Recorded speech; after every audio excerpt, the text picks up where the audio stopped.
foggy morning here, and we decided to move the birds a couple days early because of the amount of disturbance we saw last time, amount of disturbance to the soil. And then this time we got a lot of the same going on. So we're just gonna move them. Nothing says we have to keep them in place for a week.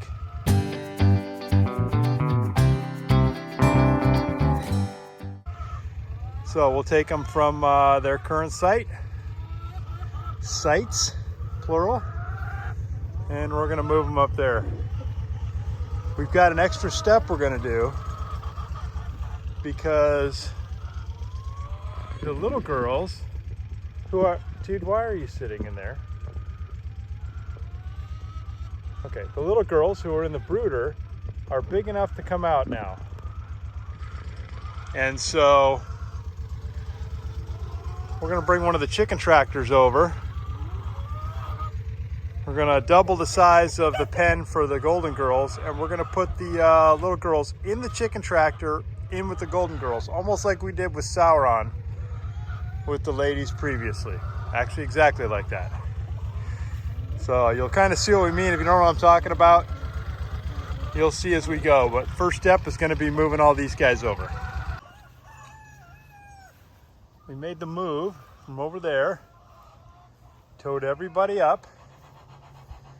We've got the Australorps here. Deb's getting their fence set up. And I'm gonna be setting up the golden girls here, but there's their fencing, the pen they've been in.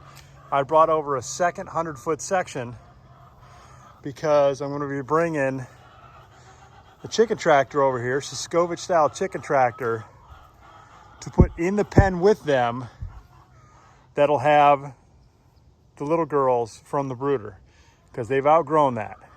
So it's time for them to be on grass and start having some different experiences and meeting their big sisters. So I'm gonna bring that over. I've got some modifications to make to it. Then we gotta bring in the little girls, get them set up, then get the fencing put in place. Then we can let the big girls out. All right, we got this still. Deb's finishing up there. I brought the chicken tractor over.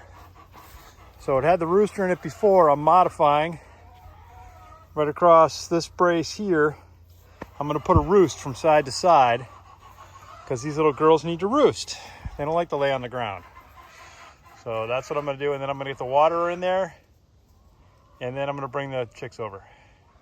By the way, I'm making this up as I go. I gotta do something with them. I can't leave them in the brooder, and this seems like a great solution, so that's what I'm gonna do. All right. The chicken tractor's ready. I got some roosts built in there. I got a waterer in there. It's leaking a little bit though. I'm not happy about that. I'm gonna have to figure that out. Now I gotta add the chicks. I'm zooming because I'm way over here with the chicks. And I was just gonna hook up their brooder and drive it over, but this tire is flat. I've had that happen before, and it's not inflating, so it's pulled away from the rim. It's an old tire, it's dead, it needs to be replaced. I've been putting it off. So we're gonna go old school. Now I got a box with shavings, and all these pretty little girls are gonna go inside there. And then we're gonna go to their new home. See, positive voice.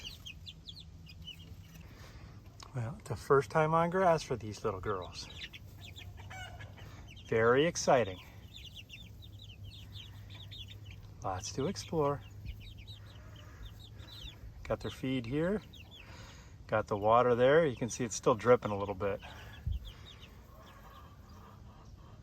I'll have to address that or replace it.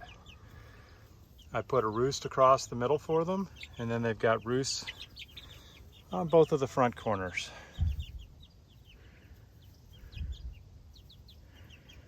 Okay. Curious. All right, first encounter with one of the big girls. Pretty much a non-thing. She doesn't care too much about them. Everybody else is in the trees, as to be expected, and at the feeder. And then they've got a nice big pen now, because the idea is I'll move these girls each day to keep them on clean grass. Whew. It's so pretty when the whole pasture's open up for them. These little pens bother me. And the big girls are just exploring their surroundings.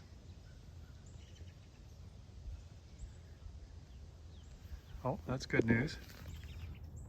They found their feeder. So they're gonna go stand in that for a while.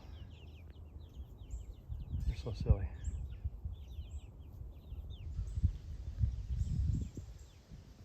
One of the issues we ran into is this fence here has been in storage in the shed for a while, and it looks like critters of one kind or another, probably those stupid rats, nibbled on some of the vertical pieces and broke them. And so there's probably about 20 of them that are split. They don't conduct electricity. Hello, girls. You coming to say hi? Get on camera? I'm ready for my close-up, Mr. DeMille. So they don't conduct electricity. They just hold things, you know, at the proper interval. So we're just going to take a little bit of super glue and just put them back together at the tips. Now, I should probably have looked online to see if there was someone who was smarter than me who's already been through this and figured out a way to do it.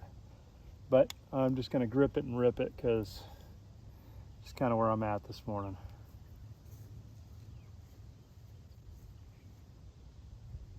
Yeah, bonds to everything except for freaking nylon. Well, that kind of did a little bit. I'll experiment with it some more. I may just need to kind of twine them together and then take a thing to it and melt them. Or I may just need to take electrical tape to it. Well, in the end, we used no glue. In the end, we used minions. Illumination! So, that worked perfect.